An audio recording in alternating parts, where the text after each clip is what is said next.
विक्रम बेताल की कहानी न दो। विक्रमादित्य अपने राजमहल में बैठे राज्य के कामकाज देख रहे थे। अचानक ही महल में हलचल मच गई। एक सैनिक तेजी से विक्रमादित्य के पास आया और बोला, महाराज, जंगल से एक औरत आई है। वह कहती है कि वह बेताल के बारे में कुछ जानती है। विक्रमादित्य ने उस औरत को दरबार में बुलवाया। वह एक गरीब सामान्य सी महिला थी, पर उसकी आंखों में चमक थी।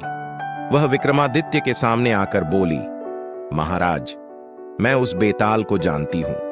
वह अभी भी उसी पुराने पीपल के पेड़ पर रहता है और आपकी प्रतीक्षा कर रहा है। विक्रमादित्य ने थोड़ा चौंक कर कहा, क्या तुम उसे जानती हो? कैसे? महिला ने हंसते हुए कहा, महाराज, मेरी झोंपड़ी उस पेड़ के पास है। मैं कई बार उसे पेड़ पर लटकते देखा है। वह अजीब अजीब कहानियां सुनाता रहता है। वह जानता था कि आप उसकी कहानियों के दीवाने हो गए हैं, इसलिए वह आपकी प्रतीक्षा कर रहा है। विक्रमादित्य ने तुरंत ही अपने सैनिकों से कहा कि वे उनके साथ चलें। वह जानते थे कि बेताल से मुलाकात करना आसान नहीं होगा, लेकिन उनके अंदर उत्सुकता की लहर दौड़ रही थी। वह अपने विशेष घोड़े पर सवार होकर उस पीपल के पेड़ की ओर चल पड़े। बेताल ने हंसते हुए कहा, विक्रमादित्य, तुम फिर से आए हो। मुझे लगा था कि तुम अब कभी नहीं आओगे। विक्रमादित्य ने दृढ़ता से कहा, बेताल, मैं तुम्हारी कहानियों का रसास्वादन करने आया हूं। मुझे बताओ, आज की कहानी क्या है? बेताल ने अपनी नुकीली आंखों से विक्रमादित्य को देखा और मुस्कुराते हुए कहा, अगर तुमने मेरे सवाल का उत्तर दिया तो मैं फिर से उड़ जाऊंगा, लेकिन अगर तुम चुप रहे तो मैं तुम्हारे साथ चलूंगा। सुनो, कहानी शुरू होती है। बहुत समय पहले की बात है। एक राज्य था जिसमें दो घनिष्ठ मित्र रहते थे, राजा और अमन। दोनों हमेशा साथ रहते थे, जैसे साया और शरीर। एक दिन उस राज्य में एक सुंदर राजकुमारी का आगमन हुआ। दोनों मित्रों ने उसे देखा और दोनों का दिल उस पर आ गया। राजा और अमन दोनों ने राजकुमारी का दिल जीतने की कोशिश शुरू की। राजा ने अपनी सारी धन संपत्ति राजकुमारी के चरणों में रख दी। वहीं अमन ने राजकुमारी की सुरक्षा और सेवा में अपना पूरा समय लगा दिया।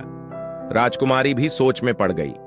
एक तरफ राजा का अपार धन था, जो उसे एक आरामदायक जीवन दे सकता था। वहीं दूसरी तरफ अमन की निष्ठा और प्यार था, जो उसकी आत्मा को स्पर्श कर रहा था। राजकुमारी ने सोचा, धन महत्वपूर्ण है, लेकिन सच्चे प्यार और सेवा का कोई मोल नहीं। इसलिए उसने अमन को चुन लिया। जब राजा को यह पता चला तो वह क्रोधित हो गया। उसने अमन को अपने राज्य से बाहर निकाल दिया और घोषणा की कि राजकुमारी से वही शादी करेगा। अमन ने दुखी होकर राज्य छोड़ दिया। वह जंगल में जाकर रहने लगा। कुछ महीनों बाद उस राज्य पर एक दुश्मन राज्य ने आक्रमण कर दिया। राजा ने अपने सारे सैनिक भेजे, लेकिन हार का सामना करना पड़ा। उसी समय अमन ने अपने जंगल के दोस्तों की मदद से राजा की सेना को पुनर्जीवित किया और दुश्मनों को हराने में सफल रहा। राजा ने अपनी गलती महसूस की और अमन को वापस बुलाया। उसने अमन से माफी मांगी और कहा, तुम्हारी निष्ठा ने मेरे राज्य को बचाया है। अब तुम ही राजकुमारी के योग्य हो। लेकिन अमन ने कहा, राजा, मैंने अपनी दोस्ती की खातिर लड़ाई की थी, राजकुमारी के लिए नहीं। राजकुमारी ने मुझे ठुकराया था, इसीलिए अब मैं अपने रास्ते पर चलूंगा। बेताल ने विक्रमादित्य से पूछा, विक्रम, बताओ, अमन ने ऐसा क्यों कहा? उसने अपने प्यार को क्यों छोड़ दिया, जबकि वह उसे मिल सकता था?